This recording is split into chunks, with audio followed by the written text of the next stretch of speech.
نہیں، ایسا نہیں ہوگا تو پھر کیا ہوگا؟ وہ مسکرایا۔ اسے اندر ہونا چاہیے، پھانسی ملنی چاہیے یا عمر قید، گل سڑ جائے جیل کے اندر ہی، وہ حقارت سے کہہ رہی تھی۔ تم کیوں اس کے پیچھے ہاتھ دھو کر پڑی ہو؟ کورٹ نے فیصلہ دے دیا، بس دے دیا۔ ضروری ہے، بہن قتل ہوئی تو بھائی بھی ختم ہو، کہاں کا انصاف ہے یہ؟ وہ اسے چڑھاتے ہوئے بولا۔ انصاف؟ وہ جیسے خود سے بولی، انصاف تو ہونا ہی چاہیے۔ اس نے اپنے کاغذ طے کیے، بیگ میں رکھے اور اٹھ کھڑی ہوئی۔ کہاں جا رہی ہو؟ کام ہے ذرا۔ وہ سیدھی اور دیڑھ عمر چیف ایڈیٹر اشفاق صاحب کے آفس میں آ گئی۔ اشفاق صاحب اور دھنک کے ابو ریاض احمد پڑھائی کے دوران ایک ہی ہاسٹل میں رہتے تھے۔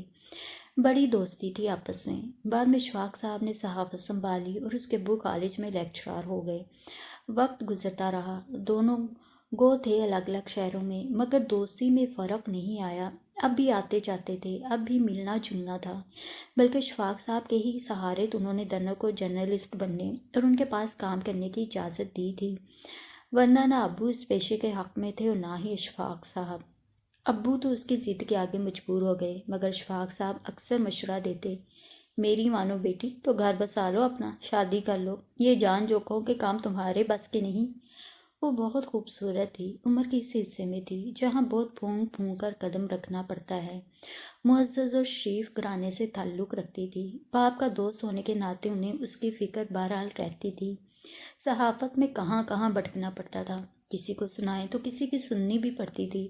وہ نہیں چاہتے تھے کہ دھنک کسی غلط تجربے سے دوچار ہو۔ کیا بات ہے بیٹا؟ اشفاق صاحب اسے متفکر سا دے کر خود ہی گویا ہوئے۔ انکل، سنا ہے مسٹر فخر عالم یہاں سے کہیں اور چلا گیا ہے؟ وہی اس مرڈر کیس والا؟ جی۔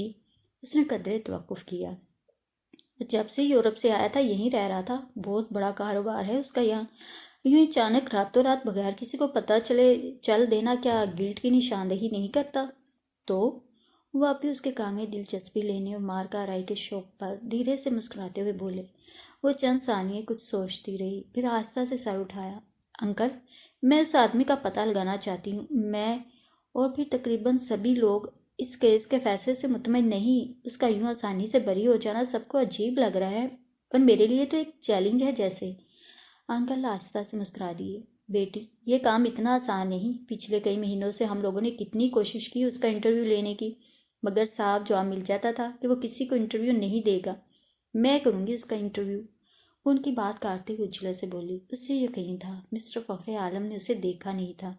مشکل ہے تو انکل یہ مشکل کام آخر کون کرے گا؟ وہ الجھ سی گئی۔ پولیس، قانون کا کام ہے یہ۔ صرف پولیس یا قانون کا نہیں، ہمارا بھی ہے۔ باہر کے ممالک میں تو رپورٹر بعض وقت پولیس سے زیادہ سرگرمی دکھاتے ہیں، زیادہ کھوج میں رہتے ہیں، بلکہ پولیس ناکام ہو جاتی ہے اور پریس کامیاب رہتی ہے۔ پریس، پولیس، قانون سب مل کر کام کرنا چاہیے۔ پریس کا تعاون تو بہت کاؤنٹ کرتا ہے۔ اچھا بابا، اچھا۔ وہ لاجواب سے ہو گئے۔ لیکن کسی میل جرنلسٹ پر چھوڑ دو یہ کام، انہوں نے مشورہ دیا۔ میل جرنلسٹ سے کیا مجھ سے زیادہ بہتر جانتے ہیں؟ اس سے ان کی بات سے اتفاق نہیں تھا۔ ایسی بات نہیں ہے۔ وہ اس کی ذہانت، اس کی قابلیت کے قائل تھے۔ وہ جینیس تھی، وہ جانتے تھے۔ پچھلے 1.5 سال سے اسے جو بھی اسائنمنٹ ملی تھی نہایت خوبی سے انجام دی تھی۔ نیو سینس تھا اس میں، ایکٹیو تھی، مگر پچھلے دنوں اس کے ابو اسے ملے تھے تو ایک بار پھر انہوں نے انہیں دھنک کو شادی پر مائل کرنے کو کہا تھا۔ جرنلزم اس کا شوق تھا، پڑھ چکی تھی، مگر وہ اس کی جاب کے خلاف تھے۔ وہ ٹیچنگ وغیرہ کرتی تو انہیں کوئی اعتراض نہیں تھا، مگر یہ کام، وہ پرانے خیالات کے آدمی تھے، کسی طرح دل نہیں مانتا تھا۔ پھر وہ لڑکی کی بروقت شادی کے حق میں تھے۔ آج کل اس کے رشتے بھی آ رہے تھے، بعد میں شاید ایسا نہ ہوتا۔ 2 بہنیں اور بھی تھیں، جوان تھیں، وہ بھی دھنک کی شادی ہو جاتی تو ان کے لیے بھی رستہ کھل جاتا۔ بیٹی، میری مانو تو شادی کر لو، تمہارے ابو کی بھی یہی خواہش ہے۔ وہ ایک فائل پر نظریں جمائے آہستہ سے بولے۔ وہ چین پچین نظر آنے لگی۔ شادی کے لیے کافی وقت پڑا ہے انکل، وہ کچھ جھنجھلائی سی بولی۔ یہی تو وقت نکلا جا رہا ہے، وہ نازیانہ انداز میں بولے۔ اچھا، اب یہ تو کام کر لینے دیں، اس کی تو اجازت دے دیں، پھر دیکھا جائے گا۔ یہ بہت مشکل کام ہے، بہت جان جوکھوں والا، تم کہاں کہاں بھٹکو گی۔ کل کو خدا نخواستہ کوئی بات ہوئی تو ریاض احمد کو کیا جواب دوں گا؟ کچھ نہیں ہوگا انکل، یہ تم کیسے کہہ سکتی ہو؟ وہ مسکرائے۔ اچھا چلیں، کوئی مشکل آئی تو واپس آ جاؤں گی، اور پھر میں یہاں پروگریس رپورٹ بھی دیتی رہوں گی نا۔ اشفاق صاحب نے گہری سانس لی، جیسے ہار مان لی ہو۔ ٹھیک ہے، میں چیف رپورٹر سے بات کرتا ہوں، تم ان سے ملتے ہوئے جانا، وہ تمہارے وہاں جانے اور ڈی اے وغیرہ کا بندوبست کر دیں گے۔ اور ہاں، یہ تو بتاؤ اس کا پتہ کیسے چلاؤ گی، کہاں گیا ہے، کس طرف نکلا ہے، تم کس چیز سے سفر کرو گی؟ انہوں نے پریشانی سے سر ہلایا۔ مشکل میں ڈال دیا ہے تم نے، ہمارے ملک میں فیمیل صحافت ابھی اتنی ایڈوانس نہیں ہوئی کہ اکیلے میں گھومتی پھریں۔ وہ قدرے رکے۔ تم ایسا کرو، آصف کو ساتھ لے لو، انہوں نے فون کا ریسیور اٹھاتے ہوئے کہا۔ وہ اتنی چھوئی موئی بھی نہیں تھی کہ اکیلے سفر نہ کر پاتی۔ وہ آصف کو بالکل ساتھ نہیں لے گی، وہ تو پہلے ہی اس بات کے خلاف تھا، بلکہ سرے سے مسٹر فخر عالم کو مجرم گردانتا ہی نہیں تھا۔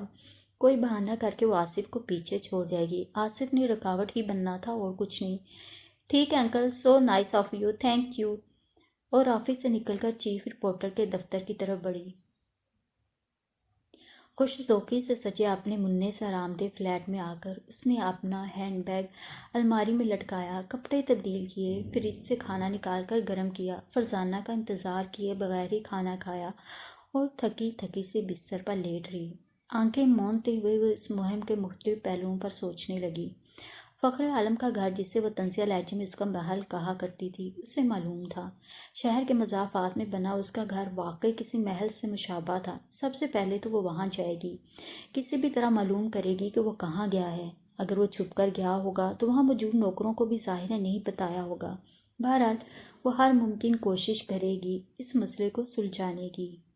کسی خوشائند تصور سے اس کی آنکھیں پٹ سے کھل گئیں۔ وہ دن کتنا خوبصورت ہوگا جب وہ مسٹر فخر عالم کو بے نقاب کرے گی، پبلک کو دھماکہ خیز انکشاف مہیا کرے گی، اور اس کا کتنا نام ہوگا۔ اس نے گھڑی پر نظر ڈالی۔ شام کے 4 بج رہے تھے، سردیوں کا آغاز تھا، دن گھٹنے لگے تھے۔ وہ فوراً اٹھی۔ وہ وقت ضائع نہیں کرنا چاہتی تھی۔ ضروری نہیں تھا کہ وہی مسٹر فخر عالم کے سراغ میں تھی، ہو سکتا ہے کسی اور اخبار یا میگزین کا رپورٹر بھی اسی کوشش میں لگا ہو، اور یہ اس نے ہرگز نہیں ہونے دینا تھا۔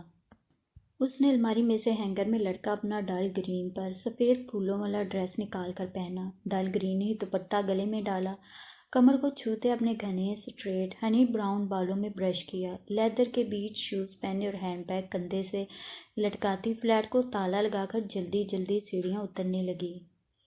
شام سندوری ہو رہی تھی، ہوا یک بستہ تھی، تھکا تھکایا سورج دن بھر کی مسافت کے بعد دور پہاڑ کے اس پار پناہ ڈھونڈنے جا رہا تھا، اور شام کے ساتھ کائنات کا ذرہ ذرہ سندوری رنگ میں رنگا جا رہا تھا۔ ٹیکسی کا کرایہ ادا کر کے وہ آگے بڑھی۔ سفید سنگ مرمر سے مزین وسیع و عریض کوٹھی، اس کی محرابیں، اونچے اونچے مرمری ستون اور گہرے سرخ پھولوں سے لدی بالکنیاں واقعی کسی محل کا نمونہ تھیں۔ گیٹ پر کھڑے مسلح چوکیدار نے اسے آسانی سے اندر جانے دیا۔ تاحد نظر پھیلے وسیع مخملی لان، موسمی پھولوں سے آراستہ رنگ برنگی کیاریاں، نایاب گلابوں کے تختے، جا بجا قد آور سرو سے لپٹی سرخ اور سفید ننھے ننھے پھولوں کی بیلیں، قریب کے گملے میں لگی قسم کوئی کی کانٹے دار شاخیں، اور ہر شاخ کے سرے پر لگے 2 پتیوں والے 4 سرخ پھولوں کے جھرمٹ کو تکتی محفوظ ہوتی وہ آگے بڑھ رہی تھی۔ پھر جیسے وہ چونکی، وہ ان نظاروں سے لطف اندوز ہونے نہیں، مسٹر فخر عالم کا پتہ کرنے آئی تھی۔ یکدم ہی اس کے قدم تیز ہو گئے، متلاشی نظریں ادھر ادھر بھٹکنے لگیں۔ میں آپ کی کوئی مدد کر سکتا ہوں؟ جیسے کوئی خاص ملازم تھا، پاس آ کر مؤدب طریقے سے بولا۔ مسٹر فخر عالم گھر پر ہیں؟ وہ جانتے ہوئے بھی پوچھنے لگی، شاید نوکروں کا رد عمل دیکھنا چاہتی تھی۔ جی نہیں، وہ گھر پر موجود نہیں ہیں۔ اس کا لہجہ کسی بھی جذبے سے عاری تھا۔ کہاں گئے ہیں؟ معلوم نہیں۔ کسی اور ملازم کو بتا کر گئے ہیں؟ شاید نہیں، ورنہ مجھے ضرور بتا کر جاتے۔ وہ یقیناً ملازم خاص تھا جو اتنے وثوق سے کہہ رہا تھا۔ دھنک کے شکوک یقین میں بدلنے لگے۔ اگر وہ فرار نہیں ہوا تھا تو اپنے ملازم خاص کو بتا کر جاتا۔ جب کہیں جاتے ہیں تو آپ کو بتا کر جاتے ہیں؟ وہ خالص رپورٹروں والے انداز میں اپنے یقین کی تصدیق کے لیے پوچھنے لگی۔ جی ہاں، وہ مختصراً بولا، اور دور سے اسے مرمری ستونوں والے محرابی برآمدے میں سے گزرتی ایک ادھیڑ عمر عورت دکھائی دی، صاف ستھرے کپڑے پہنے، بالوں کا جوڑا بنائے، سر پر سفید شفاف دوپٹہ لیے۔ یہ خاتون ہی شاید اسے کچھ بتا پاتی۔ دھنک آگے بڑھی اور ملازم خاص ایک نظر سے اسے دیکھتا، دھیرے سے مسکراتا دوسری طرف چل دیا۔ اس کی مسکراہٹ بتا رہی تھی کہ اسے اپنے مالک کے متعلق معلوم تھا کہ وہ کہاں گیا تھا، مگر بتا نہیں رہا تھا، جیسے اسے نہ بتانے کی تاکید کی گئی تھی۔ آداب! جانے کیوں دھنک کو یہ خاتون اچھی سی لگی۔ اس کے سلام کا جواب دیتے ہوئے وہ اپنا نظر کا چشمہ اتار کر اسے سر سے پاؤں تک گھورتے ہوئے دوبارہ چشمہ پہننے لگی۔ آؤ بیٹی، اندر آؤ، وہ بہت شفقت سے کہنے لگی۔ شکریہ آنٹی، میں اندر نہیں آ سکوں گی، مجھے دیر ہو رہی ہے، میں نے مسٹر فخر عالم کا پتہ کرنا تھا کہ وہ کہاں گئے ہیں۔ اور فخر عالم کی ہاؤس کیپر ایک بار پھر اسے سر سے پاؤں تک پسندیدہ نظروں سے دیکھتے ہوئے مسکرانے لگی۔ اچھا، تو وہ تم ہو جس کے ساتھ وہ فون پر کتنی کتنی دیر باتیں کرتا رہتا ہے۔ اچھا ہوا بیٹی تم خود ہی آ گئی اور میں نے تمہیں دیکھ لیا، ورنہ وہ تو یہی کہتا تھا دکھا دوں گا کسی دن، ملواؤں گا کسی دن، بس ایسے ہی کہتا رہتا تھا۔ وہ خوشی خوشی بتائے جا رہی تھی۔ لگتا تھا مسٹر فخر عالم سے وہ خاصی بے تکلف تھیں، تو جناب عشق بھی فرماتے تھے۔ دھنک ان کی غلط فہمی پر چیں پچیں ہو رہی تھی، مگر کسی قسم کا احتجاج ظاہر نہ ہونے دیا۔ آپ کو معلوم ہے وہ کہاں گئے ہیں؟ وہ پر امید نظروں سے انہیں دیکھنے لگی۔ ہاں بیٹی، وہ دبے دبے لہجے میں بولی۔ کہہ کر تو گیا تھا کہ کسی کو نہ بتاؤں، مگر انہوں نے ایک نظر پھر دھنک کی طرف ڈالی۔ تمہیں تو بتاؤں گی، انتظار جو کرتی ہوگی اس کا۔ ویسے تمہیں تو بتا کر جانا چاہیے تھا اسے، مگر جلدی میں تھا، پریشان بھی بہت تھا، اس لیے شاید نہ بتایا ہو، سوچا ہوگا وہاں سے فون کر دے گا۔ وہ خاصی باتونی لگ رہی تھی اور شام کے دھندلکے اترنے لگے تھے۔ کہاں گئے ہیں؟ وہ پھر بولی۔ اپنے اسٹیٹ پر گیا ہے، اپنے جنگلات پر، کہتا تھا دشمنوں کی رگ پھٹ جائے گی دماغ کی اگر اور یہاں رہا تو، سکون کی تلاش میں گیا ہے وہاں۔ سکون یا فرار؟ اس نے تلخی سے سوچا۔ مگر تم کسی کو مت بتانا، اچھا ہے کچھ دن وہاں آرام سے رہے۔ نہیں نہیں، میں کسی کو نہیں بتاؤں گی۔ اتنی جلدی اپنا مقصد پا لینے پر وہ فوراً بولی۔ آپ کچھ اتا پتہ بتائیں گی ان کے اسٹیٹ اور جنگلات کا؟ اس نے کندھے سے لٹکتے اپنے بیگ میں سے اپنی نوٹ بک اور پین نکالتے ہوئے کہا، اور فخر عالم کی ہاؤس کیپر نے بڑے خلوص سے اسے تمام پتہ تفصیل سے بتا دیا۔ بہت بہت شکریہ آنٹی، اب چلتی ہوں، دیر ہو رہی ہے۔ ہاں بیٹی، اندھیرا ہو رہا ہے، جاؤ، خدا حافظ۔ انہوں نے شفقت سے اس کے سر پر ہاتھ پھیرا۔ خدا حافظ، دھنک نے بھی کہا اور واپس گیٹ کی طرف مڑی۔ فلیٹ پر آ کر اس نے جلدی جلدی بیگ میں 2 جوڑے کپڑے، نائٹ سوٹ، جیکٹ، چھوٹا سا tape recorder, pad, pen, painting کے برش، پینٹس، غرض ہر ضروری چیز ڈالی۔ بیگ کندھے سے لٹکایا اور بازو پر ہلکا سا کمبل لیتے ہوئے اپنی ساتھی فرزانہ کو ضروری کام سے اپنے گھر جانے کا بہانہ بناتے ہوئے تیزی سے فلیٹ سے اتر آئی۔ فٹ پاتھ پر چلتے چلتے اس نے اپنی گھڑی پر نظر ڈالی۔ ٹرین چھوٹنے میں صرف 40 منٹ تھے۔ وہ پریشانی سے ادھر ادھر ٹیکسی کی تلاش میں دیکھ رہی تھی۔ ایک خالی رکشہ پاس سے گزر رہا تھا، وہ اسی میں بیٹھ گئی۔ Railway station? اپنا شولڈر بیگ اور کمبل سیٹ پر رکھتے ہوئے وہ جلدی سے بولی۔ وہ ایک سیکنڈ بھی ضائع کرنا نہیں چاہتی تھی، اور ٹکٹ خرید کر وہ ٹرین میں چڑھی، اپنا سامان اوپر رکھا اور اپنا ہینڈ بیگ کندھے سے اتار کر اپنے قریب رکھتے ہوئے سیٹ پر بیٹھی تو اس نے اطمینان کا سانس لیا۔ آج کی پوری رات، کل کا سارا دن، اور پھر کل شام کے 6 بجے اس نے وہاں پہنچنا تھا۔ سیٹ کی پشت سے سر ٹیک کر اس نے تھکی تھکی آنکھیں موند لیں۔ بہت سی سوچوں اور اندیشوں کے باوجود اسے یہ اطمینان ضرور تھا کہ جہاں مسٹر فخر عالم کی اسٹیٹ تھی، وہیں قریب ہی ایک پہاڑی گاؤں میں اس کی امی کی کلاس فیلو اور دوست ایک پرائمری اسکول کی ہیڈ مسٹرس تھیں، اور دھنک نے سردست وہیں قیام کرنا تھا۔ اس نے اپنے لیے چائے منگوائی اور گھونٹ گھونٹ کر کے پیتی چلتی ٹرین میں سے باہر تاریکیوں میں گھورتی رہی۔ رات کا کھانا اس نے نہیں کھایا، دل نہیں کر رہا تھا۔ ایک گلاس دودھ منگوا کر پیا اور اپنا کمبل اوپر لیتے ہوئے سونے کی کوشش کرنے لگی۔ ٹرین سے اس نے کلی سے سامان ٹیکسی میں رکھوایا اور ڈرائیور کو اپنی امی کے دوست آنٹی نور جہان کے گاؤں کا پتہ بتا دیا۔ آنٹی کا گاؤں یہاں سے تقریباً 12 میل پر تھا۔ ٹرین بھی لیٹ پہنچی تھی، ٹیکسی کے روانہ ہوتے ہوتے 6:45 ہو رہے تھے۔ موسم بدل چکا تھا، بلکہ یہاں تو خاصی سردی تھی، دن قدرے چھوٹے اور شامیں تو وہاں بھی یک بستہ ہو چلی تھیں، مگر یہاں تو جیسے دنیا ہی اور تھی۔ چکر دار سڑک کے ایک طرف پانی اور دوسری طرف پہاڑ پر اونچے قد آور درختوں کا تا حد نظر پھیلا جنگل نظر آ رہا تھا۔ بگلا سے سفید بادل درختوں میں تیر رہے تھے اور کوہر اتنی زیادہ تھی کہ چلنا دشوار ہو رہا تھا۔ شام کی سیاہیاں اترنے لگی تھیں، سردی بڑھ گئی تھی اور ٹپ ٹپ بوندیں پڑنے لگی تھیں۔ چوٹی پر پہنچ کر کہیں آنٹی کا چھوٹا سا اسکول اور گھر دکھائی دیے۔ ٹیکسی کا کرایہ ادا کرتے ہوئے اس نے سامان اتروایا اور آگے بڑھتے ہوئے لکڑی کے چھوٹے سے برآمدے میں دروازے پر دستک دی۔ وہ پہلے بھی اپنے والدین کے ساتھ گرمیاں گزارنے یہاں آ چکی تھی، بلکہ کئی بار۔ ہل اسٹیشن تھا یہ چھوٹا سا۔ فلیٹ کرائے پر لے کر وہ لوگ سیزن گزارنے اکثر یہاں آتے اور آنٹی اسی گھر میں یہیں رہ رہی تھیں۔ یہ ان کا آبائی گاؤں اور آبائی گھر تھا، جسے انہوں نے کچھ حصہ اپنے لیے رکھ کر باقی میں اسکول کھول لیا تھا۔ شادی کی نہیں تھی، اولاد تھی نہیں، بس اسکول چلا کر ہی اپنے آپ کو مصروف رکھا ہوا تھا۔ اتنا پیارا تھا ان کا چھوٹا سا یہ گھر اور اتنے خوبصورت تھے اس کے اطراف کہ جی چاہتا تھا یہیں بس جاؤ، یہیں رہ جاؤ۔ آنٹی سے بغیر اطلاع کے یوں ہی اچانک دیکھ کر بے حد خوش ہوئیں۔ رات کے کھانے کے بعد جو دونوں ایک ہی کمرے میں گرم گرم رضائیوں میں گھس کر باتوں میں الجھیں تو 1 بج گیا رات کا۔ دنیا جہان کی باتیں ہوئیں، مگر دھنک نے انہیں یہ نہیں بتایا کہ وہ یہاں کس مقصد سے آئی تھی۔ بس کہا تھک گئی تھی بہت، چند چھٹیاں لے لیں۔ بجائے گھر جانے کی ادھر آ نکلی کہ اسے آنٹی یاد آ رہی تھی، اور پھر ایسے موسم اور ایسے ماحول سے اسے عشق تھا۔ لگے ہاتھوں وہ 2-1 پینٹنگز بھی بنا لیتی۔ صبح اذان کے وقت اس کی آنکھ کھلی۔ ٹھنڈے یخ پانی سے اس نے منہ ہاتھ دھوئے اور نماز کی تیاری کرنے لگی۔ فارغ ہو کر اس نے سفید زمین پر سرخ چیک کی شلوار قمیض پہنی، لائٹ براؤن خوبصورت بالوں میں برش کیا اور سفید جوگرز پہن کر سفید ملائم سے جیکٹ پہنتے ہوئے کالر اوپر اٹھایا اور باہر برآمدے میں آ نکلی۔ آنٹی کے مکان پر سورج کی پہلی کرنیں پڑ رہی تھیں، مگر سامنے دور تک بادلوں کا راج تھا۔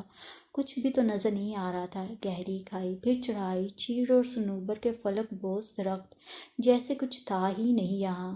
ہاں دور اس پار ادھر ادھر واقع گھروں کی ٹین کی چھتیں ایک بار پھر دھوپ میں سنہری ہو رہی تھیں۔ قدرت کس قدر جدت پسند واقع ہوئی تھی۔ وہ دھیرے سے مسکرا دی۔ وہ چند قدم چلتی ہوئی مشرقی رخ پر برآمدے کے آخری سرے پر آ گئی۔ یہاں ناہموار ڈھلان تھی اور نیچے کافی گہرائی پر بہتا مخصوص شور کرتا دریا تھا۔ دریا میں چاندی کی طرح چمکتا شفاف پانی بہہ رہا تھا اور جگہ جگہ درختوں کے کٹے ہوئے تنے پانی کے بہاؤ پر چلے جا رہے تھے۔ برآمدے کے لکڑی کے کھمبے سے سر ٹیکیں اس کی نظریں دریا کے اس پار اونچائی پر چیڑ، صنوبر اور گھنے قدآور درختوں پر گئیں۔ یہ فخر عالم کے جنگلات تھے اور اس سے بھی آگے کئی کوسوں پر محیط اس کی اسٹیٹ تھی۔ رات باتوں کے دوران آنٹی نے اسے اپنے مشرقی پڑوسی کے بارے میں بتایا تھا۔ اس نے سر جھٹکا، سوچوں سے باہر نکلی کہ اس نے کم سے کم وقت میں بہت سارا کام کرنا تھا۔ پچھلے کئی مہینوں سے ہم لوگوں نے کتنی کوشش کی اس کا انٹرویو لینے کی، مگر صاف جواب مل جاتا تھا کہ وہ کسی کو انٹرویو نہیں دے گا۔ اس کے کانوں میں انکل اشفاق کے الفاظ گونجے، میں کروں گی اس کا انٹرویو، اس نے جواب میں کہا تھا، لیکن اب اس نے آئیڈیا بدل لیا تھا۔ بہت سوچ بچار کے بعد وہ اس نتیجے پر پہنچی تھی کہ انٹرویو کے لیے اسے بھی ٹکا سا جواب مل جانا تھا۔ سو ایسا طریقہ اختیار کرنا چاہیے تھا کہ بغیر انٹرویو کے ہی اس کے تمام حالات اسے پتہ چل جاتے۔ کیسے؟ یہ بڑا ٹیڑھا سوال تھا اور وقت کم، مقابلہ سخت تھا۔ صبح ہی صبح وہ کبھی کبھی گھوڑے پر سوار پانی کے اس پار اپنے جنگل میں گھومتا نظر آتا ہے۔ اسے اچانک آنٹی کی بات یاد آئی اور ہر خیال ذہن سے نکال کر وہ اندر آ گئی۔ آنٹی چھوٹے سے کچن میں تخت پر بیٹھی نماز کے بعد اب بھی دونوں ہاتھ اوپر اٹھائے دعا مانگ رہی تھیں۔ دھنک اندر کمرے میں گئی، جلدی جلدی اپنے بڑے سے ہینڈ بیگ میں ایک جوڑا کپڑے، چند برش، پینٹس، پیڈ، پین اور باقی ضروری اشیاء ڈالیں اور کچن میں آ گئی۔ آنٹی میں چلتی ہوں ذرا، دریا اور پار والا جنگل دھوپ کی پہلی کرنوں میں بہت خوبصورت لگ رہے ہیں، سوچتی ہوں تصویر بنانا شروع ہی کر دوں۔ جوگرز پر جھکتے ہوئے ایک بار پھر بندھے ہوئے تسموں کو کسنے لگی کہ سراسر جھوٹ بولتے وقت زبان کچھ ساتھ نہ دے پا رہی تھی۔ اے بیٹی ناشتہ تو کرتی جاؤ۔ دعا ختم کر کے انہوں نے تخت پر بچھے جائے نماز کا کونا موڑا اور آنٹی پھر ماحول کی وہ خوبصورتی نہیں رہے گی، لو بلا، اچھا یہ گرم گرم چائے کا 1 کپ تو پیتی جاؤ۔ اور آنٹی کے اصرار پر اس نے چولہے پر رکھی کیتلی سے گرم گرم چائے پیالی میں انڈیل لی۔ اچھا آنٹی جاتی ہوں اب۔ جلدی جلدی چائے حلق سے اتارتے ہوئے وہ اٹھ کھڑی ہوئی۔ اگر دیر ہوگی تو فکر مت کیجیے گا، یہیں گرد و نواح میں ٹھہری ہوں گی میں کہیں، آپ کو پتہ ہے تصویر بنانے میں تو کئی دن بھی لگ جاتے ہیں۔ اس نے دنوں کا خاص طور سے ذکر کیا۔ کیا پتہ اسے کتنا وقت لگ جاتا۔ آنٹی پریشان ہوتی بھی، اور بیچاری آنٹی نے سوچا، صحافت تو ویسے بھی لڑکی کو لڑکا بنا دیتی ہے، اور پھر اس ٹام بوائے کو تو تصویریں بنانے کا بھی بہت شوق تھا، کہیں رہ بھی لیتی تو اپنی حفاظت آپ کرنا جانتی تھی۔ جیسے تمہاری مرضی بیٹی، مگر کام جلدی ختم کرنے کی کوشش کرنا، میں انتظار کروں گی۔ ابھی تو ہم نے ٹھیک سے باتیں بھی نہیں کی۔ اچھا آنٹی، اس نے کہا اور باہر نکل آئی، ارد گرد نگاہ دوڑائی۔ دور پرلی طرف دریا کی چوڑائی کافی کم اور بڑے بڑے پتھر زیادہ تھے، وہ وہیں سے دریا عبور کرے گی، پر سنا ہے وہ اپنے علاقے میں کسی اجنبی کو گھسنے نہیں دیتا۔ آنٹی نے رات یہ بھی تو کہا تھا۔ پھر اور اس کے ذہن میں جیسے کوندا سا لپکا، ترکیب آ ہی گئی دماغ میں، لیکن اگر قسمت یاور ہوئی تو نکلا ہوگا گھڑ سواری پر۔ تیز تیز قدم اٹھاتے وہ ناہموار سرسبز ڈھلانوں پر چلی جا رہی تھی۔ سفید جوگر، سفید جیکٹ اور لائٹ براؤن اسٹریٹ بالوں میں سفید ہیئر بینڈ اسے بہت معصوم بنائے دے رہے تھے۔ اس کا چہرہ کسی بھی قسم کے میک اپ سے مبرہ تھا، خدا نے اتنا حسن دے رکھا تھا کہ ضرورت ہی نہ پڑتی تھی۔ دریا کے تنگ حصے پر پہنچ کر وہ ایک پل کو رکی، اوپر نگاہ کی۔ گھنے جنگل میں بادلوں نے کھلبلی مچا رکھی تھی، بالکل ایسے ہی جیسے اس کے ذہن و دل میں اس وقت مچی تھی۔ وہ بارڈر کراس کرنے جا رہی تھی، جہاں جانے کی اجازت بھی نہ تھی۔ پھر اس جگہ کا مالک ایک قاتل اور سفاک شخص تھا، اور وہ بہرحال ایک لڑکی۔ بولڈ ہونے کے باوجود اس وقت دل ایک بار دھڑکا ضرور۔ بڑے سے پتھر پر قدم رکھتے وقت اس نے دل ہی دل میں اپنی کامیابی کی دعا مانگی اور اللہ کا نام لے کر آگے بڑھی۔ ڈھولتی ڈگمگاتی پتھروں پر قدم جماتی آخرکار وہ دوسری سمت پہنچ ہی گئی۔ اب دوبارہ اونچی ڈھلان تھی، وہ بھی اس نے بخوبی طے کر لی۔ جنگل میں بادلوں اور قہر نے بھول بھلیوں کا سا سماں پیدا کیا ہوا تھا، کوئی سرا کوئی سمت تو نظر نہیں آتا تھا۔ وہ اندازے سے آگے بڑھنے لگی، کچھ دور جا کر وہ ٹھٹک سی گئی، پاس ہی کہیں سے گھوڑے کے ٹاپوں کی آواز آئی تھی۔ اس کا دل ایک بار پھر دھڑکا، کہیں وہ وہی تو نہیں تھا۔ ایک درخت کے چوڑے سے تنے کے پیچھے سے وہ مڑ کر دیکھنے لگی۔ وہ وہی تھا، 100% وہی تھا۔ وہ اسے ہزاروں میں پہچان سکتی تھی۔ عام سی جینس پر جیکٹ پہنے چند قدم نیچے دریا کے رخ پر آہستہ آہستہ چلا جا رہا تھا، جیسے رائڈنگ کا یہ آخری مرحلہ تھا، اور اپنے پلان کے مطابق ایک لمحہ بھی ضائع کیے بغیر دھنک وہیں لیٹتے ہوئے اس کی جانب جا لڑ گئی۔ انجام کیا ہوگا یہ سوچنے کو اس نے وقت ہی کب لیا تھا۔ فخر عالم تک ڈھلان پر لڑکتے ہوئے تو اسے خاص چوٹ نہیں آئی تھی، مگر اس کے گھوڑے کے ٹاپوں میں الجھنے کے بعد اسے کوئی ہوش نہیں رہا تھا۔ تھوڑی ہی دیر بعد اس نے آنکھیں کھولی، دیکھا وہ دونوں ہاتھ جیکٹ کی جیبوں میں دیے وہیں پاس کھڑا اسے گھور رہا تھا۔ دھنک نے جلدی سے اٹھنے کی کوشش کی، مگر اس کا جوڑ چھوڑ دکھ رہا تھا، نکاہت اتنی تھی کہ اٹھ ہی نہ سکی۔ آپ کو بہت چوٹیں آئی ہیں؟ آپ کے پاس آ کر گرنے پر گھوڑے نے بدحواس ہو کر آپ کو زخمی کر دیا ہے، آئیے آپ کو ڈاکٹر کی مدد چاہیے۔ اس کا چہرہ سپاٹ اور آواز کسی بھی قسم کے جذبے سے آ رہی تھی۔ وہ جھکا اور دھنک کے کسی قسم کے احتجاج سے پہلے ہی اس نے اسے بڑی آسانی سے اپنے دونوں بازوں پر اٹھایا اور قریب کھڑے اپنے گھوڑے کی طرف بڑھا۔ جنگل میں ہی درختوں اور سبزے میں گھرا اس کا لکڑی کا ڈھلانی چھتوں والا گھر بے حد خوبصورت تھا۔ گھر کے نیچے سے ہوتے ہوئے پانی اس طرف ایک آبشار کی شکل میں گر رہا تھا، شاید مصنوعی جھیل نکال کر یہاں تک لا کر اسے آبشار کی شکل دی گئی تھی۔ گھر کے نیچے ہی جھیل میں دور اس کنارے پر ایک کشتی بندی نظر آ رہی تھی۔ جھیل کے اوپر اور گھر کے سامنے لکڑی کا ایک جنگلے دار چھوٹا پل بھی گھر کے دائیں اور بائیں طرف کو ملانے کے لیے بنایا گیا تھا۔ مختصر سے پل پر چھوٹا سا لیمپ پوسٹ بھی نصب تھا۔ پل کے دائیں اور بائیں طرح طرح کے خوبصورت پھولدار درخت اور خودرو سفید ڈیزیز بکھرے پڑے تھے۔ بائیں جانب پتھروں کی سیڑھیاں پودوں اور پھولوں میں چھپتی چھپاتی حسین بلڈنگ تک جاتی تھیں۔ پل کے پیچھے سے لکڑی کا جھونپڑ نما بڑا سا 2 منزلہ مکان دکھائی دیتا تھا۔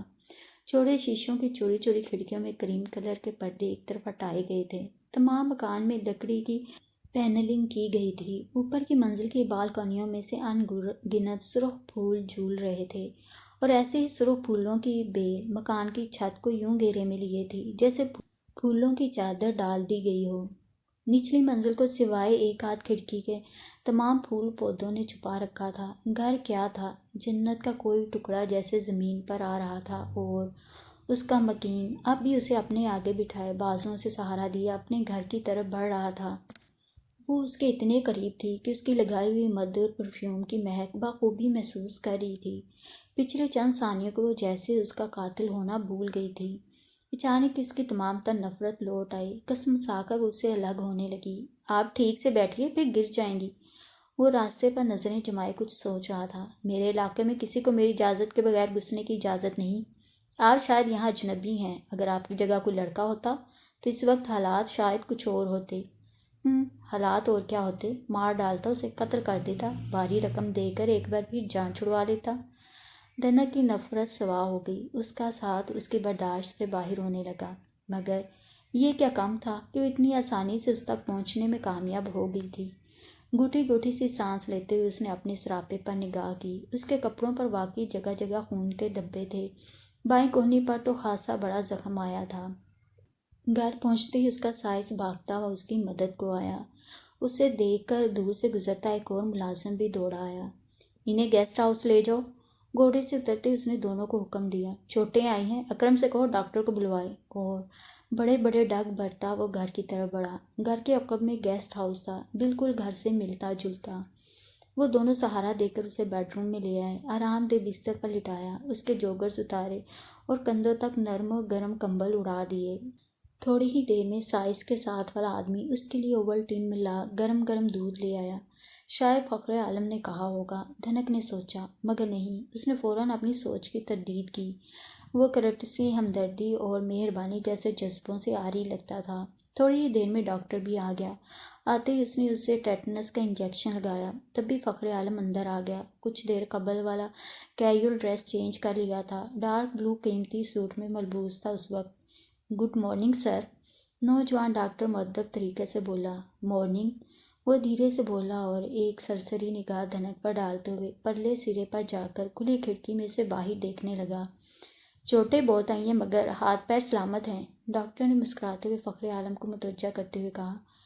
آئی سی، ڈاکٹر کی مسکراہٹ کے بدلے میں اس نے سنجیدگی سے کہا اور رخ اندر کی طرف کر کے ڈاکٹر کو مختلف زخموں کی صفائی کرتے دیکھنے لگا۔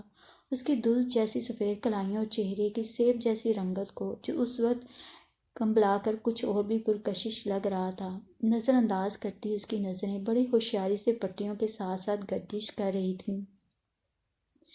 کہنی کے پاس سٹچز آئیں گے سر، ڈاکٹر فخر عالم کو جیسے اجازت طلب نظروں سے دیکھنے لگا۔ یس، گو اہیڈ، اس نے کہا اور مزید کچھ کہے بنا بڑے بڑے قدم اٹھاتا کمرے سے باہر نکل گیا۔ ڈاکٹر نے سٹچز لگائے، تمام زخم ضرورت کے مطابق صاف کیے، دوائیاں پٹیاں کی، دوائیوں کا نسخہ لکھا، استعمال سمجھایا۔ آج کا دن ذرا ریسٹ لیں، خوب کھائیں پئیں، ٹھیک ہو جائیں گی، کل میں پھر آؤں گا دیکھنے۔ اس نے مسکراتے ہوئے اسے تسلی دی اور چل دیا۔ دن کے 11 بج رہے تھے، اس کی دوائیاں آ چکی تھیں، اسے بہترین ناشتہ کرایا گیا تھا اور اس وقت وہ پھر لیٹی سامنے کی کھڑکی میں سے باہر دیکھ رہی تھی۔ اونچے اونچے پائنز کا ویو بڑا کمانڈنگ تھا، اپنے مالک جیسا۔ جانے کیوں ایک لمحے کو اس نے سوچا اور پھر فوراً ہی جیسے اپنی سوچ بھی حقیر لگی، اس نے رخ ہی دوسری طرف موڑ لیا۔ یہاں تک تو وہ پہنچ گئی تھی، اتنی آسانی سے اس کی یہ اسکیم کارگر ہوگی اس کے گمان میں بھی نہیں تھا۔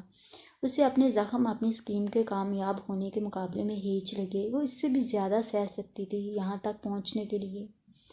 آج کا دن وہ ڈاکٹر کے کہنے کے مطابق ریسٹ لے گی اور پھر کل اسے اپنے منصوبے کے باقی حصے پر عمل پیرا ہوگی۔ اس نے تھکی تھکی آنکھیں موند لی اور آرام کی دوا کی وجہ سے اسے جلدی غنودگی نے آ لیا۔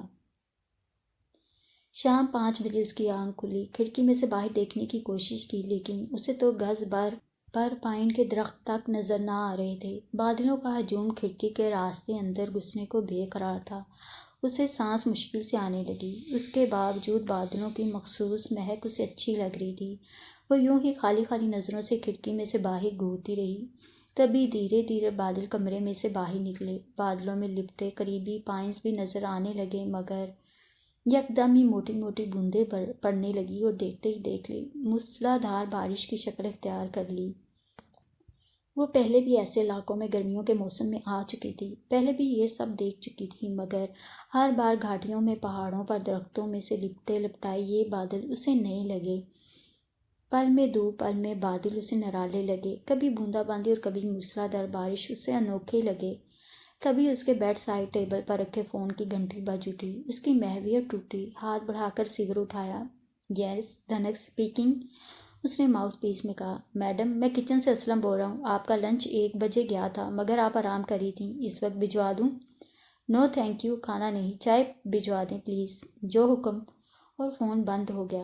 اس کے اس جنگل میں داخل ہونے کے بعد سے اب تک اس کے ساتھ صرف ملازموں نے یا پھر اس ڈاکٹر نے بات کی تھی۔ فخر عالم نے پوچھا تک نہیں تھا کہ وہ کون تھی، کہاں سے آئی تھی، کیا کرنے آئی تھی، یا پھر اس کی طبیعت کیسی تھی، کھانا پینا مل رہا تھا یا نہیں۔ ہاں، سوائے شروع کے ایک دو جملوں کے، وہ بھی یہ جتانے کہ وہ اس کے علاقے میں بغیر اجازت آئی تھی، اور یہ بھی کہ چونکہ وہ ایک لڑکی تھی اس لیے اسے اٹھا کر لانے اور ڈاکٹر کو دکھانے کا احسان کر رہا تھا، ورنہ اگر لڑکا ہوتی تو شاید وہیں سے اسے باہر پھینکوا دیتا یا پھر جانے کیا سلوک کرتا اس کے ساتھ۔ وہ آہستہ سے بستر سے اٹھی، اس کا بیگ الماری میں رکھا تھا، اس میں سے پیڈ اور پین نکالے، سامنے والے صوفے پر بیٹھی اور ابتدا کی۔ جناب ایڈیٹر صاحب، یہ آدمی بدخو ہے، بلکہ بدتمیزی کی حد تک بات کرتا ہے۔ لمبے قد کا بہت ہی ہینڈسم شخص ہے، مگر بہت ریزروڈ اور جیسے کئی راز دل میں چھپائے ہیں، بہت کم اور بہت سوچ کر بولتا ہے، جیسے اس کی کسی بات سے کوئی راز کھلنے کا اندیشہ ہو، کسی کو چوٹ آئے، زخم آئے اس کی بلا سے، آنکھوں تک سے ہمدردی نہیں جھلکتی۔ میرا یہاں پہلا دن ہے، خدا کرے جلدی کوئی کلو مل جائے، بلکہ جیسے جیسے ہنٹس ملتے جائیں گے میں خط روانہ کر دیا کروں گی یا فون پر بتا دیا کروں گی۔ وہ دوبارہ اٹھی، پین واپس بیگ میں رکھا اور پیر نہایت احتیاط سے الماری میں پیچھے اخبار کی تہہ میں چھپا کر رکھ دیا۔ پھر وہ باتھ روم گئی، منہ ہاتھ دھوئے، واپس آ کر اسکارلیٹ ریڈ کپڑے نکالے، ڈریسنگ روم میں جا کر خون کے داغ دھبوں والے کپڑے بدل کر صاف پہن لیے، آہستہ آہستہ بالوں میں برش کیا، کپڑوں پر اپنا پسندیدہ کلون سپرے کیا تو جیسے طبیعت بہت ہلکی محسوس ہوئی۔ رات کھانے کے بعد اس نے ڈاکٹر کی ہدایت کے مطابق دوائیاں لیں اور سو گئی۔ رات کے 2 بجے کے قریب کچھ آہٹوں دبے دبے سے شور سے اس کی آنکھ کھل گئی۔ چند لمحے تو وہ اسے یوں ہی اپنا واہمہ سمجھتی رہی، مگر اب بھی وہی قدموں کی آہٹیں تھیں، دبی دبی باتیں تھیں، کہیں پاس ہی، کہیں قریب ہی۔ اٹھ کر وہ کھڑکی کے پاس آئے، سوائے پائنز کے سائیں سائیں کی اس طرف تو کچھ نہیں تھا، پر کچھ تھا ضرور۔ یہی وقت تھا، یہی موقع تھا، اسے کھونا نہیں چاہیے تھا۔ گو باہر بہت ٹھنڈ تھی، گھپ اندھیرا تھا، سائیں سائیں کرتے دیو قامت درخت تھے، بھوتوں کا جیسے بسیرا تھا پورے جنگل میں۔ اس پر قدموں کی آہٹیں، دبی دبی سرگوشیاں، سب کتنا پراسرار تھا۔ بغیر وقت ضائع کیے اس نے صوفے کے بازو سے اپنی جیکٹ اٹھائی اور پہنتے ہوئے کوئی آہٹ کیے بنا آہستہ سے کمرے سے باہر نکل آئی۔ چاروں طرف دیکھا، کچھ نہیں تھا۔ وہ اور آگے بڑھی، فخر عالم کے گھر تک گئی۔ اب آہٹیں واضح ہو رہی تھیں، باتیں گو صاف سنائی نہ دیتی تھیں، مگر پہلے کی نسبت نمایاں ہو رہی تھیں۔ وہ دیوار سے چپکتی چپکاتی اسی سمت بڑھی۔ کوٹھی کے بائیں طرف جہاں گاڑیاں پارک ہوتی تھیں وہی ہو رہا تھا کچھ۔ دیوار کے کونے سے جو جھانک کر دیکھا تو اوپر کی سانس اوپر اور نیچے کی نیچے رہ گئی۔ فخر عالم نے لمبا اوور کوٹ پہن رکھا تھا، کالر اوپر اٹھایا تھا جو چہرے کو چھپائے تھا۔ ایک ہاتھ کوٹ کی جیب میں، دوسرے میں ٹارچ تھا جسے وہ کبھی کبھی روشن کر لیتا، اور اسی لمحے بھر کی روشنی میں دھنک نے دیکھا 2 شخص سفید چادر میں لپٹی ایک لاش کو ٹرک میں رکھ رہے تھے۔ لاش کو رکھ کر ایک آدمی وہیں لاش کے پاس بیٹھا رہا اور دوسرا نیچے اتر آیا۔ فخر عالم نے جیب سے کچھ رقم نکالی، اس آدمی کو دی، کچھ ہدایات دیں اور وہ شخص بھی ٹرک میں جا بیٹھا۔ دونوں آدمی سہنے سے لگ رہے تھے۔ پھر ٹرک اسٹارٹ ہوا، روانہ ہوا اور فخر عالم آہستہ آہستہ چلتا گھر کی طرف والا موڑ مڑ گیا۔ تو ایک اور قتل کیا تھا آج اس نے۔ دھنک کے کاٹو تو لہو نہیں تھا بدن میں۔ وہ ایک جرنلسٹ تھی، بولڈ بھی تھی، مگر ایسے مناظر تو بڑے بڑوں کو ہلا کر رکھ دیتے ہیں۔ اس کے پاؤں من من کے ہو رہے تھے۔ جیسے تیسے کر کے وہ اپنے کمرے تک پہنچ گئی، بتی تک نہیں جلائی، چپکے سے بستر میں گھس گئی۔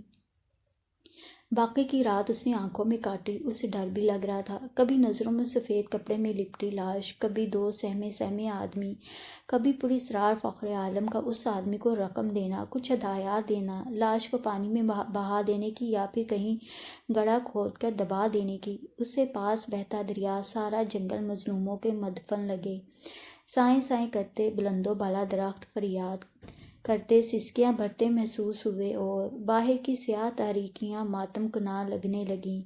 تمام رات وہ بستر میں دبکی پڑی رہی۔ سورج کی پہلی کرن کے ساتھ اس کی جان میں قطرے جان آئی۔ رات والا واقعہ گو اب بھی ذہن سے چمٹا ہوا تھا۔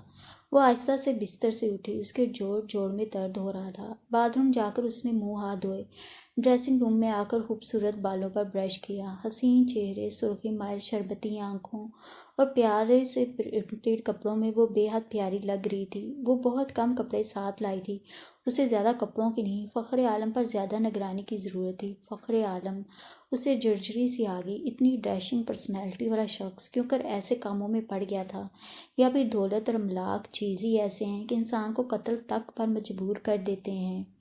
تبھی فون کی گھنٹی بجی اور وہ اچھل سی گئی، کمرے میں آ کر ریسیور اٹھایا، کان سے لگایا۔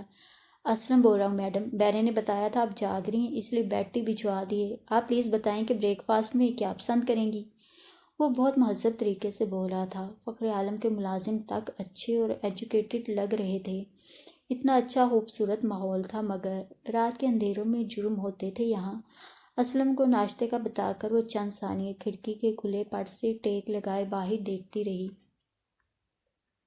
اس وقت پھر اونچی چوٹیوں پر دھوپ اور نیچی کھائیوں میں بادل منڈلا رہے تھے۔ فخر عالم کا گھر دھوپ کی نرم و گداز کرنوں میں سنہری ہو رہا تھا، اور دور نیچے کھائی میں اندھیرا اور بادل دونوں گڈمڈ ہو رہے تھے۔ پھر اس پار کھائی سے آگے اوپر کو اٹھی ڈھلان پر اکا دکا ادھر ادھر بکھرے چھوٹے چھوٹے گھروں کی ٹین کی چھتوں کو ایک بار پھر سورج کی شعاعیں منور کر رہی تھیں۔ کہیں دھوپ کہیں بادل، روح تک سرشار ہو رہی تھی، اور کچھ فاصلے پر اس نے دیکھا اپنے جنگل میں فخر عالم ٹریک سوٹ پہنے ایک بھاری بھرکم کتے کی زنجیر تھامے صبح کی واک میں مصروف تھا۔ فخر عالم جانے کیوں ایک بار پھر وہ خوفزدہ سی ہو گئی، اور پھر اسے خیال آیا رات والا واقعہ قلم بند کر کے کچھ تو مواد اکٹھا کر لے۔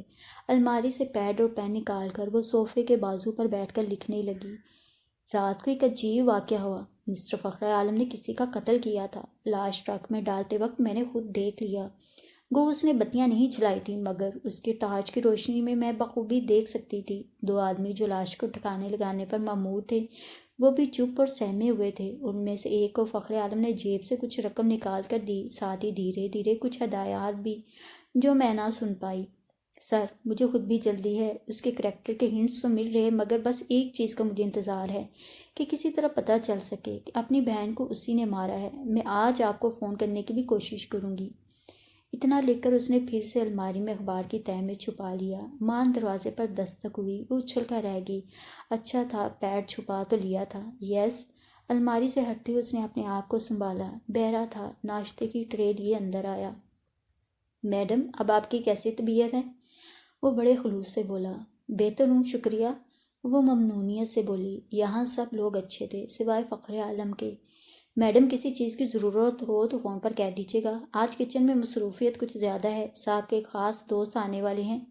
وہ ٹرے صوفے کے قریب میز پر رکھتے ہوئے بولا۔ او اچھا، اور تو کچھ نہیں چاہیے، بس آج کا اور پچھلے دنوں کے اخبار چاہیے، اگر لا سکو تو۔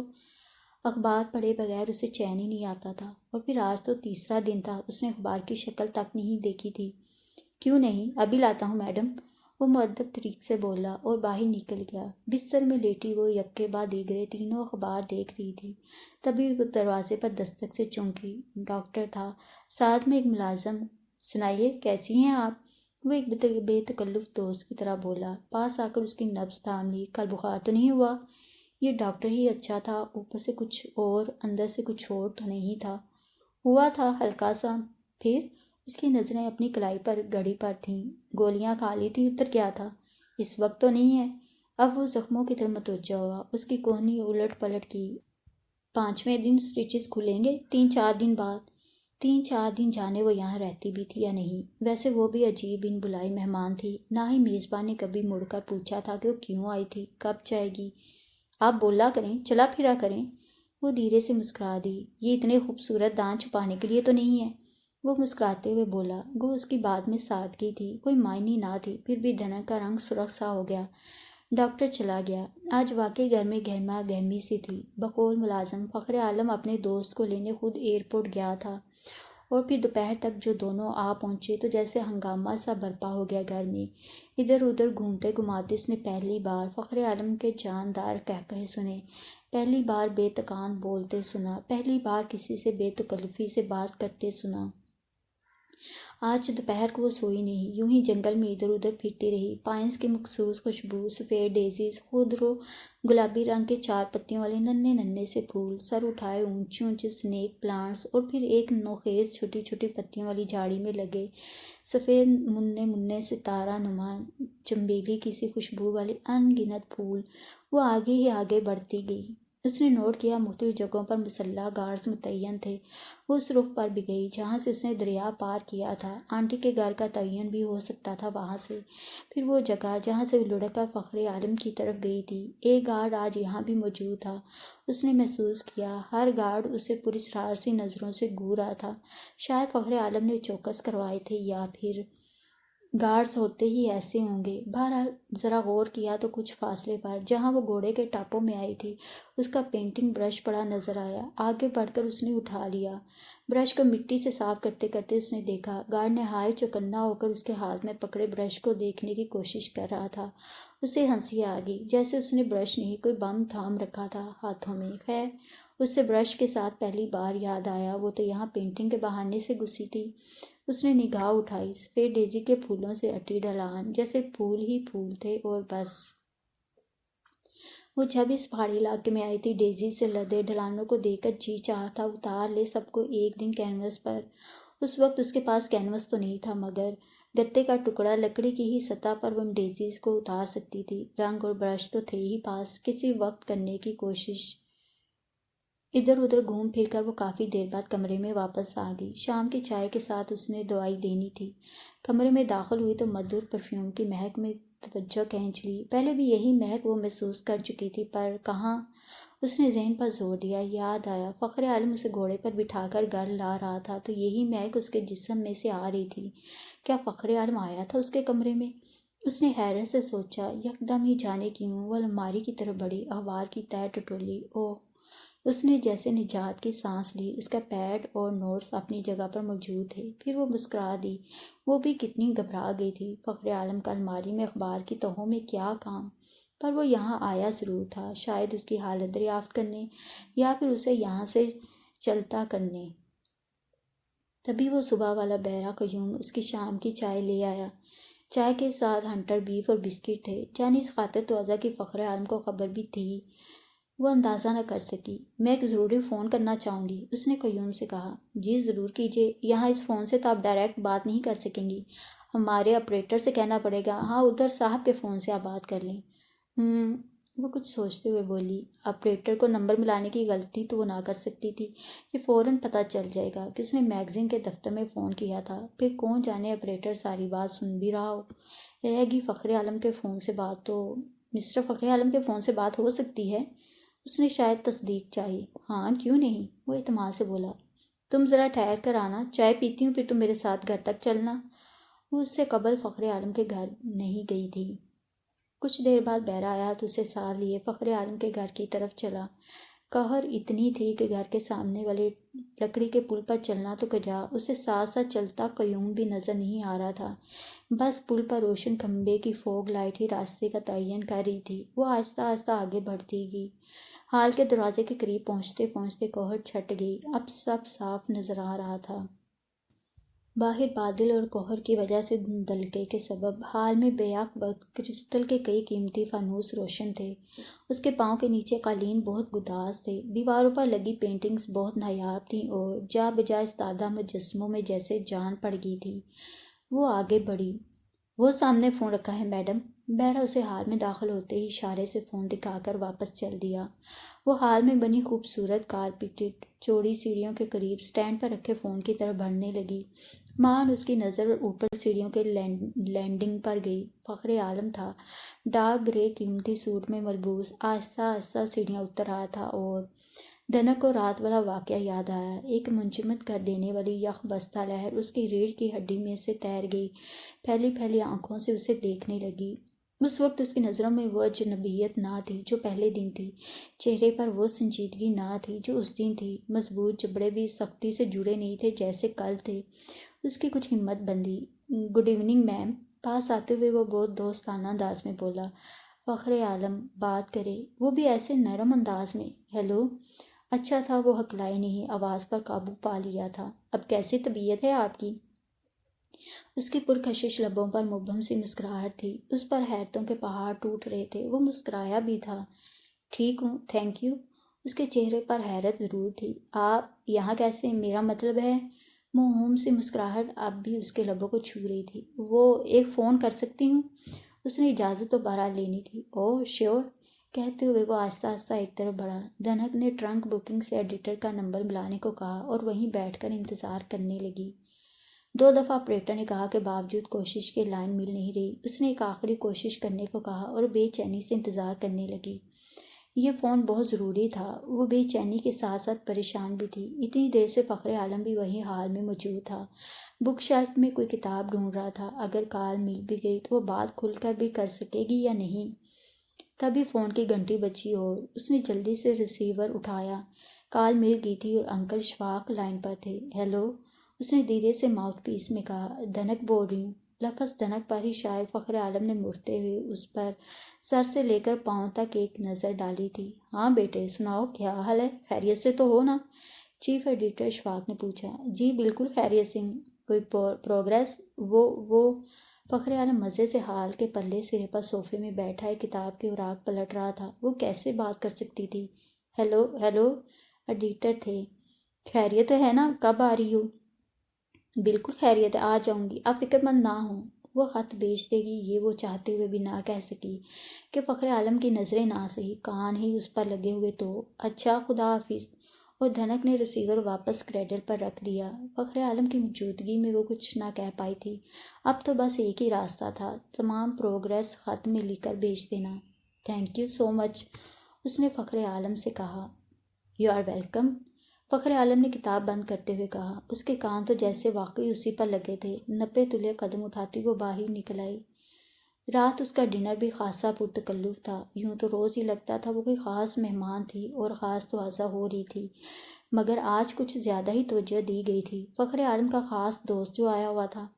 کھانے کے بعد وہ بستر میں لیٹے لیٹے ہی ٹیلی ویژن پر نیوز سنتی رہی۔ نیوز ختم ہوئے تو وہ اٹھی، ٹی وی بند کیا، کپڑے تبدیل کیے، نائٹ سوٹ پہنا اور بستر میں گھس گئی۔ آنکھیں بند کر کے وہ سونے کی کوشش کرنے لگی، مگر اچانک فخر عالم اور اس کے دوست کے فلک شگاف قہقہے کانوں میں پڑے۔ چند پل تو وہ یوں ہی لیٹی سنتی رہی، پھر جانے جی میں کیا سمائی اٹھی۔ بتی نہیں جلائی کہ جنگل میں جا بجائے استادہ اسٹریٹ لیمپس کی کمرے میں آتی مدھم روشنی ہی کافی تھی۔ اس نے نائٹ سوٹ کے اوپر ہی جیکٹ پہنی، اپنا منا سا ٹیپ ریکارڈر اٹھایا اور آہستہ سے کمرے سے باہر نکل آئی۔ سیاہ بادلوں نے چہار سو ہلہ بول دیا تھا۔ اونچے اونچے سر بفلک چیر دیودار کے درخت چپ چاپ استادہ تھے اور جھونپڑ نما محل کی بالکنیوں میں سے چھن چھن کر آتی مدھم روشنیاں بہت پراسرار لگ رہی تھیں۔ کہہ فخر عالم کے گھر کے اوپر کی منزل سے آ رہے تھے۔ اس کا بیڈ روم شاید وہیں تھا۔ وہ سوچ میں پڑ گئی، اوپر کیسے جائے؟ پھر جیسے ذہن میں ترکیب آئی، جیکٹ اتار کر وہیں پھینک دی کہ وہ جیکٹ میں پھرتی سے کام نہ کر پاتی۔ اوپر اس بالکنی کو ایک نظر دیکھا جہاں سے اب بھی کہے آ رہے تھے۔ چپل اتارے اور احتیاط سے قریب ترین پائن کے درخت پر چڑھنے لگی۔ پائن پر چڑھنا کوئی خاص مشکل نہیں تھا۔ اوپر پہنچ کر وہ بالکل دھیرے سے بالکنی میں اتر گئی۔ دل دھک دھک ضرور کر رہا تھا کہ وہ زندگی میں پہلی بار کسی شخصیت سے گھبرائی تھی، خوف زدہ ہوئی تھی، شاید اس لیے کہ اس میچنگ پرسنالٹی کے پیچھے کئی راز پنہاں تھے، کئی اسرار پوشیدہ تھے۔ اس نے آہستگی سے آنکھ کھلی کھڑکی کے کونے سے لگا لی۔ وہیں بالکل کھڑکی کے قریب دونوں دبیز قالین پر نیم دراز گاؤ تکیوں سے ٹیک لگائے بیٹھے تھے۔ دونوں کے ہاتھوں میں شراب کے گلاس تھے اور دونوں کو خوب چڑھی ہوئی تھی، مست مدہوش لگ رہے تھے۔ ایک اور پوائنٹ، ہینڈسم قاتل شراب کا بھی رسیا تھا۔ وہ بکھلا سی گئی، کس آس پر اسے ایسے لوگوں میں گھرے رہنا مناسب تھا؟ اگر اسی شخص نے اسے کوئی نقصان پہنچایا تو؟ اگر وہ قتل کر سکتا تھا تو کسی لڑکی کی عزت اس کے سامنے کیا وقت رکھتی تھی؟ اور پھر اس وقت وہ بالکل اپنے آپے میں نہیں تھا۔ اگر اسے معمولی سا بھی شک ہوا اور اسے دیکھ لیا تو؟ مگر اسے اس کی بہن کے قتل کے بارے میں بھی تو معلوم کرنا تھا۔ نہیں، دماغ نے مشورہ دیا یہ وقت مناسب نہیں تھا، چلنا چاہیے اسے۔ وہ دبے پاؤں مڑنے لگی۔ یار، کس ہوشیاری سے جان بچائی ہے تو نے؟ فخر عالم کے دوست کے ہکلائے الفاظ نے اس کے مڑتے قدم روک لیے۔ کہیں یہ اشارہ فخر عالم کی بہن سمینا کے قتل کی طرف تو نہیں تھا؟ وہ دم روک کر کھڑی ہوگی، ٹیپ ریکارڈر آن کر کے چپکے سے کھڑکی کی جالی سے لگا لیا۔ پیسہ بڑی چیز ہے بھائی، پیسہ، پیسے کا کمال ہے سارا۔ فخر عالم بھی ہکلا رہا تھا۔ میں تجھے تیرے بری ہونے پر مبارکباد دینے آیا ہوں، ہے نا؟ ہاں معلوم ہے یار، اچھا کیا پتہ کاٹ دیا اس کا۔ کروڑوں اربوں کی ملکیت میں حصے بکھرے اچھے نہیں معلوم ہوتے۔ سنا ہے تیرے ہی بیڈ روم میں تھی، تیرے ہی بستر پر۔ ہاں، میں کبھی اچھی مووی لاتا تھا تو وہیں میرے بستر میں گھس کر دیکھ لیا کرتی تھی۔ اس رات بھی ایسا ہی ہوا، فلم دیکھ کر سو رہی تھی۔ میں دیر سے گھر لوٹا، موقع اچھا تھا، بس مار دیا چاقو سے۔ ہاں، فنگر پرنٹس؟ ارے بھائی، اب اتنا بھی بے وقوف نہیں ہوں کہ فنگر پرنٹس چھوڑتا۔ اچھا کیا یہاں آ گئے، تھوڑا سکون ملے گا۔ واقعی یار، ذہن کا بوجھ کم ہو رہا ہے۔ اچانک قریب سے ہی فون کی گھنٹی بج اٹھی۔ فخر عالم کوشش کر کے آگے بڑھا، ریسیور اٹھایا، پھر کان سے لگایا، پھر ہٹا کر تھوڑی دیر اسے گھورتا رہا، پھر کان سے لگایا۔ یس، فخر عالم اسپیکنگ۔ لہجہ وہی ہکلایا ہکلایا تھا۔ کیا؟ وہ قدرے ہوش میں آیا۔ مال پکڑا گیا؟ کس کی ڈیوٹی تھی؟ Shut up you idiot! Dry fruit کے کریٹس کے اندر رکھے چھوٹے چھوٹے بیگز کا کسی کو کیسے پتہ چل گیا؟ تھوڑی دیر وہ اور فون کرنے والے کو ڈانٹ ڈپٹ کرتا رہا، پھر ریسیور رکھ کر دوبارہ دوست کی طرف متوجہ ہوا۔ یا تو نے کہا تھا سلمیٰ آئے گی، آغوش گرم ہوگی، مگر اس کا تو ابھی تک کوئی پتہ ہی نہیں۔ فون کر دو نا۔ اور دھنک کا جیسے مزید یارہ نہ رہا۔ کون سی خوبی تھی جو اس آدمی میں نہیں تھی؟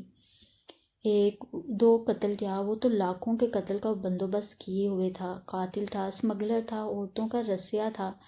ٹیپ ریکارڈر بند کرتے ہوئے وہ سن سا دماغ لیے آہستہ آہستہ درخت پر سے اترنے لگی، مگر ساتھ ہی اطمینان بھی ہوا۔ اتنی جلدی اور اتنی صفائی سے اسے ہر بات پتہ چل جائے گی، اس کے وہم و گمان میں بھی نہیں تھا۔ وہ اپنے آپ کو خوش قسمت ترین رپورٹر سمجھ رہی تھی۔ کل صبح ہی وہ یہ تمام نیوز اکٹھے لکھ کر ایڈیٹر کو پوسٹ کر دے گی۔ کتنے خوش ہوں گے وہ، کتنا نام ہوگا اس کا۔ رات بھر وہ خوشی کے مارے ٹھیک سے سو بھی نہ سکی۔ صبح سویرے اٹھ کر اس نے اوشین گرین گرم کپڑے نکالے اور جلدی جلدی تیار ہونے لگی۔ خوبصورتی سے بندھے بال اور کپڑوں کے ہم رنگ شوز میں وہ بہت پیاری لگ رہی تھی۔ الماری سے پیڈ اور پین نکال کر وہ رات والا واقعہ قلم بند کرنے لگی۔ وہ قاتل ہے، اسمگلر ہے، شرابی ہے، عورتوں سے کھیلتا ہے، کرپٹ ترین انسان ہے۔ اور تمام صفات اکٹھے کر کے لفافے میں ڈالے۔ ہفتہ وار آئینہ کے ایڈیٹر کا ایڈریس لکھا اور بیرے کا انتظار کرنے لگی۔ تبھی قیوم بیڈ ٹی لیے اندر آ گیا۔ Good morning madam. اس نے چھوٹی سی ٹرے اس کے آگے میز پر رکھی۔ Good morning. بہرا واپس مڑنے لگا۔ سنو قیوم جی۔ وہ دوبارہ مڑا۔ یہ خط ہے، بہت ضروری، اسے آج ہی نکل جانا چاہیے۔ جیسا حکم۔ اس نے لفافہ لے کر جیب میں رکھ لیا۔ دھنک نے اسے خط چھپانے وغیرہ کی تاکید نہیں کی کہ خود اسے بھی شک ہو سکتا تھا۔ اور ہاں، آج کا اخبار؟ وہ نرمی سے بولی۔ ابھی لایا سرکار۔ اور وہ چل دیا۔ اس کے ذہن کا بوجھ قدرے کم ہوا۔ گھونٹ گھونٹ کر کے چائے پینے لگی۔ اسے خود بھی یہاں سے جلد چلے جانا چاہیے، مگر کم از کم آج نہیں۔ یہ نہ ہو فخر عالم کو کوئی شک پڑ جائے، یا کسی کو بھی۔ آج کا دن مناسب نہیں تھا۔ اس کے سٹیچز کھلنے میں ابھی وقت تھا، مگر سٹیچز وہ کہیں اور سے بھی کھلوا سکتی تھی۔ وہ کسی طرح اس جال سے، بھول سے نکل جانا چاہتی تھی۔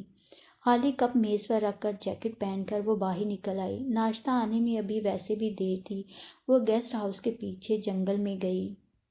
جیکٹ کی جیبوں میں ہاتھ دیے، سوچوں میں گم، وہ آگے ہی آگے بڑھتی گئی۔ ماں نظریں اٹھا کر دیکھا، فخر عالم تھا، بماں اپنے ہونہار کتے کے۔ اس وقت وہ پھر اسے دیکھ کر کانپ سی گئی۔ یہ گرے کوٹ اپنے اندر کتنے گھناؤنے جرم چھپائے تھا۔ اس نے خود کو سنبھالا۔ گڈ مارننگ، وہ خوشگواری سے بولا۔ ہیلو، اس نے بھی دھیرے سے کہا۔ اب کیسی طبیعت ہے؟ وہ نرمی سے پوچھنے لگا۔ ٹھیک ہوں، شکریہ۔ سٹیچز کب کھل رہے ہیں؟ اس نے مزید پوچھ لیا، اور دھنک کو لگا وہ اسے چلتا کرنے کی سوچ رہا تھا۔ بات ٹھیک بھی تھی، وہ یہاں کوئی بلائے گی مہمان تھوڑی تھی۔ 2-3 دن بعد، مگر میں کل چلی جاؤں گی، میری طبیعت اب بالکل ٹھیک ہے۔ ایک لمحہ کو وہ چپ سا ہو گیا۔ ڈاکٹر سے بات کی ہے کل جانے کی؟ آج آئیں گے تو کروں گی۔ تبھی اچانک کہیں سے فخر عالم کا دوست کامران آ نکلا۔ یار، اتنی سردی میں کیا کرنے نکلے ہو؟ وہ اوور کوٹ کے اوپر گرم ٹوپی پہنے سردی سے تھرتھراتے ہوئے بولا، پھر جیسے ہی اقدامی دھنک پر نظر پڑی۔ او ہیلو۔ وہ سنجیدہ ہو گیا، متانت سے بولا۔ ہیلو۔ وہ دھیرے سے مسکرا دی۔ ارے، آپ کے دانت کچھ زیادہ ہی خوبصورت نہیں ہیں۔ وہ سرخ سی ہو گئی۔ میں ہمیشہ سچ بات کہتا ہوں، آپ تمام کی تمام یعنی ساری کی ساری بہت خوبصورت ہیں، اور خوبصورت چیز کی تعریف نہ کرنا کفران نعمت ہے۔ اس دوران فخر عالم بالکل سنجیدہ تھا۔ اب جاؤ، ناشتہ لگ چکا ہوگا، اس نے کامران کو مخاطب کیا۔ ٹھہرو یار، بات کرنے دو۔ بائی دا وے، آپ کا نام کیا ہے مس ڈنت؟ وہ دونوں دوستوں کی کھینچا تانی پر پھر مسکرا دی۔ یعنی کوسے قزا، یعنی رینبو گاڈ، کتنا حسین نام ہے، کیوں فخر عالم؟ وہ خاموش رہا، جھکتے ہوئے اپنے کتے کی پیٹھ پر ہاتھ پھیرنے لگا۔ کامران کی عقل میں شاید آ ہی گیا کہ فخر عالم اس معاملے میں کوئی رائے دینا ہی نہیں چاہتا۔ اچھا پریٹی لیڈی، ہم چلتے ہیں، یہ مجھے زبردستی لے جا رہا ہے، ورنہ میرا دل نہیں چاہتا ایسی ڈول لائک لڑکی کو چھوڑ کر جانے کو۔